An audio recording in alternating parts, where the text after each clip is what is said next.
इनकी गाड़ी चंडीगढ़ मेयर चुनाव के अंदर फेल, ये एक एग्जाम्पल है, ये एक डेमो है इनके लिए कि देश के अंदर आज नरेंद्र मोदी जी ने कुछ नहीं किया। युवा बेरोजगारी देश का सबसे बड़ा मुद्दा है। इस देश के अंदर आप देखिएगा 2 करोड़ नौकरियों का आश्वासन देने वाली भारतीय जनता पार्टी के नरेंद्र मोदी जी ने लाल किले पर झंडा फहराते हैं, आते हैं, कभी भी ये नहीं कहा, युवाओं को लेके कोई चिंतन नहीं किया इस देश के अंदर, उस किसान को लेके चिंतन नहीं किया जिस किसान यहाँ देश के अंदर अनाज खोदता है और अपने बच्चों को आर्मी में सेना के अंदर भेजता है सेवा करने के लिए, उस किसान का और उस युवा का कुछ भी चिंतन नहीं किया। कह रहे हैं कि युवा के लिए कुछ काम नहीं हुआ है, उनकी गारंटी की गाड़ी बंद हो चुकी है मोदी जी। देखो, युवा के लिए तो प्रधानमंत्री ने काम किया है। अच्छा, क्या काम किया है? बहुत सारा काम किया है, ऐसी बात नहीं है। जो आज के डेट में सही से पढ़ाई कर रहा है उस बंदे की नौकरी हो रही है। ऐसा नहीं कि नए कॉलेज नहीं खुल रहे हैं, अस्पताल नहीं खुल रहे। कॉलेज और एम्स कितने खुल गए, कितने का निर्माण हो गया, कितना बन गया, अभी तो प्रोसेस में खुला। पटना में भी एम्स तैयार हो गया, चालू है। क्या बोल रहे हैं क्या एम्स ये भारत का पहले भी चलता था, दिल्ली का जो एम्स है ये पहले भी चलता था। आज भारत, इनको शायद पता नहीं है, दिल्ली के अंदर 2 प्रकार की सरकार होती है। बाबा मेरी बात सुनिएगा, आप मेरे पिता समान हैं, आप समझिएगा, आपको समझना चाहिए इस देश के अंदर एजुकेशन और हेल्थ डिपार्टमेंट, उसके ऊपर सबसे ज़्यादा पैसा खर्च होता है इस देश का, हर नागरिक का पैसा खर्च होता है, उसको लेके भारतीय जनता पार्टी चिंतन नहीं है। नरेंद्र मोदी जी चिंता नहीं करते। नरेंद्र मोदी जी हाँ, हमको लग रहा है कि बिल्कुल नहीं है, बिल्कुल इतने लॉस में अब जा रही है जनता कि जिसका कोई जवाब नहीं है। अच्छा, मोदी जी इतने साफ साफ कह रहे हैं इस बार 400 पार, क्या लग रहा आप पाएंगे? वो कुछ अब वो उनकी किस्मत है। देखो, इसमें एक अपनी अपनी सबकी किस्मत है। केजरीवाल ने क्या किए, देखो नौकरी सभी कर रहे हैं, वो जेंट्स भी कर रहे हैं, लेडीज भी कर रही हैं। क्यों जेंट्सों को फ्री में नहीं जाना चाहिए बस में? लेडीज़ों को क्यों कर रखा है? लेडीज़ है जेंट्सों से ज़्यादा कमाती है, प्राइवेट ज़्यादा जेंट्स लोग करते हैं, उनका क्यों फ्री कर रखा? जिन लेडीज़ों का जो ज़्यादा कमा रही उनका क्यों फ्री में ले, लेकिन थोड़ा टिकट में कम करे, ले दोनों से ले। अच्छा, ये भी असूल है। हाँ।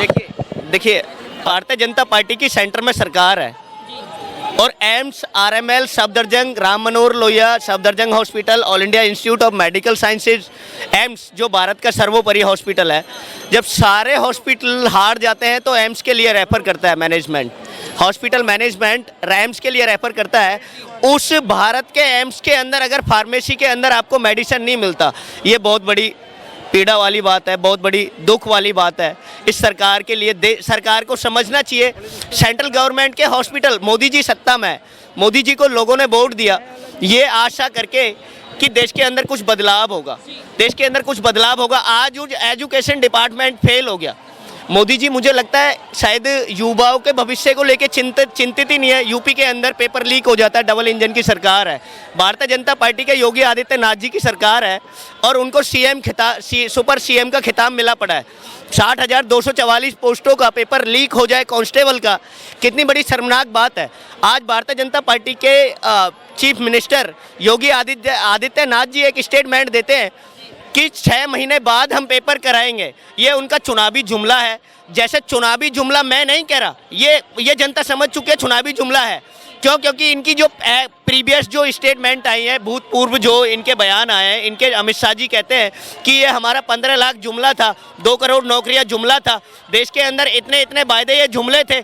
ये भी जुमला हो सकता है, ये जुमला है। देश के अंदर अगर एसएससी का पेपर लीक हो जाता है, स्टाफ सिलेक्शन कमीशन सीटेट का, ये पेपर, ये बहुत अशोभनीय है। देश के भविष्य के साथ खिलवाड़ कर रहे हैं, कितने युवाओं का, कितने करोड़ों युवाओं का भविष्य। क्या लगता है, कह रहे युवा की चिंता नहीं है मोदी जी को और अपनी गारंटी युवा को लेकर उन्होंने पूरी नहीं करी? देखिए, ये नहीं बोल रहे हैं, ये पप्पू के चमचे ऐसा बात बोल रहे हैं। यहाँ पप्पू के चमचे की क्या बात हो, कह रहे हैं देश के बारे में सोच रहे हैं तो पप्पू के चमचे होगा।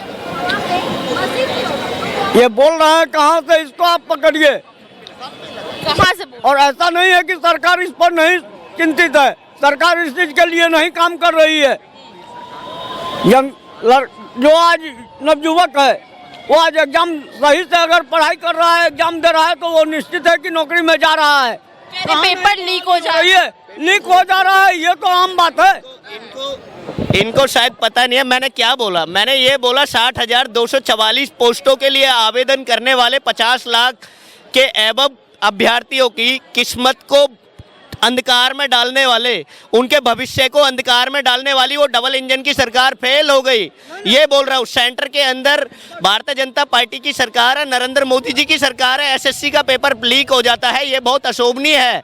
सीटेट का पेपर लीक हो जाता है, ये बहुत अशोभनीय है। ये बात बोल रहे हैं हम, ये बात बोल रहे हैं। पर योगी आदित्यनाथ नहीं बोले हैं, उस पर वो बैठाए हुए हैं कि हम चेक करने में लगे हुए हैं कि जो ऐसा किया है उसको सजा देंगे।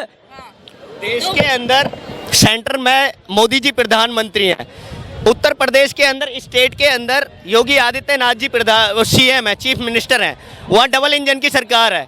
देखिए देश के अंदर ये बेवकूफ़ बना रही है बीजेपी।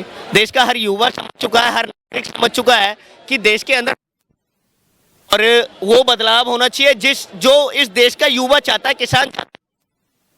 मोदी जी ने एक आश्वासन दिया था एमएसपी को लेकर, मिनिमम सपोर्ट प्राइस को लेकर, न्यूनतम समर्थन मूल्य को लेकर।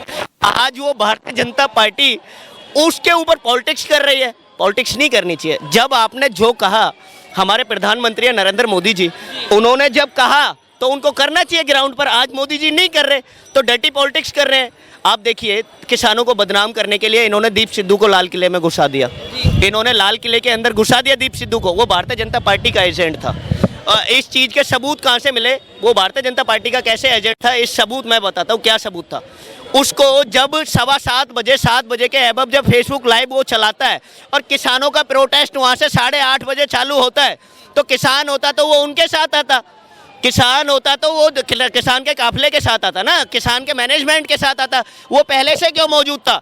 किसानों ने एक कहा था देश के अंदर पहले 2-3 दिन पहले एक स्टेप बयान दिया था कि इस बार मोदी नहीं फहराएगा तिरंगा झंडा, इस बार हम फहराएंगे। उन्होंने कौन सा झंडा फहराने के लिए बोला था? किसानों ने तिरंगा झंडा फहराने के लिए बोला था। लेकिन मोदी जी ने उसी का फायदा उठा के, झंडा का फायदा उठा के, ये समझते थे, जान गए थे मोदी जी देश के अंदर कि क्या होना है। किसानों को बदनाम करने के लिए दीप सिद्धू को पहले घुसा लिया और इन्हें पता था कि डिफेंस के अंदर जो सेना काम कर रही है वो किसानों की औलाद है, किसानों की औलाद है।